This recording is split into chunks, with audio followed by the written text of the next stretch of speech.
সব পুজো শেষ বলে মনটা খুব খারাপ করছিল, কিন্তু কৃষ্ণনগরের জগদ্ধাত্রী পুজো দেখতে যাব বলে এক নিমেষেই মনটা ঠিক হয়ে গেল। তো দশমীর দিন আমি চলে গেছিলাম কৃষ্ণনগরে ঠাকুর দেখতে প্রথমবার। টোটো করে চলে গেছিলাম সোজা বুড়িমার কাছে, আর যাওয়ার পথে এই টুকটাক প্যান্ডেলগুলো চোখে পড়েছিল, সেগুলোই ভিডিও করে নিয়েছিলাম। আর এই যে প্রসেশনটা যাচ্ছে, এটা হচ্ছে ঘট বিসর্জনের, তারই ভিডিও করে নিয়েছিলাম। লাইটিং দেখতে দেখতে সোজা চলে আসি, আর এই ভিড়টা দেখে বুঝতেই পারছিলাম বুড়িমার কাছে আমরা চলেই এসেছি। আমরা কিন্তু বুড়িমার সামনেই একটা কোনায় দাঁড়িয়ে বেশ খানিকক্ষণ দাঁড়িয়ে দেখতে পেয়েছিলাম খুব ভালোভাবে। তারপর আমরা সেখান থেকে বেরিয়ে দেখি এইখানটা অনেকে সবাই ভিড় করে আছে, আমরাও দাঁড়িয়েছিলাম কিছুক্ষণ। আর তারপরে বুঝতে পারলাম দশমীর দিন সব প্রতিমার ঘট বিসর্জন হয় আর পরের দিন হয় বিসর্জন। তাই আমি আর আমার বান্ধবী মিলে কিছুক্ষণ এই প্রসেশনগুলোই দেখছি, আর খুব ভালোও লাগছিল। তোমরাও দেখতে থাকো আর এনজয় করো।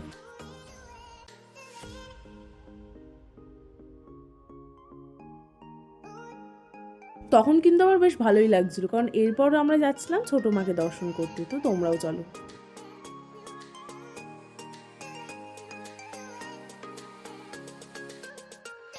আরও বেশ কিছুটা হাঁটার পর আমরা চলে আসি ছোটো মাকে দর্শন করতে।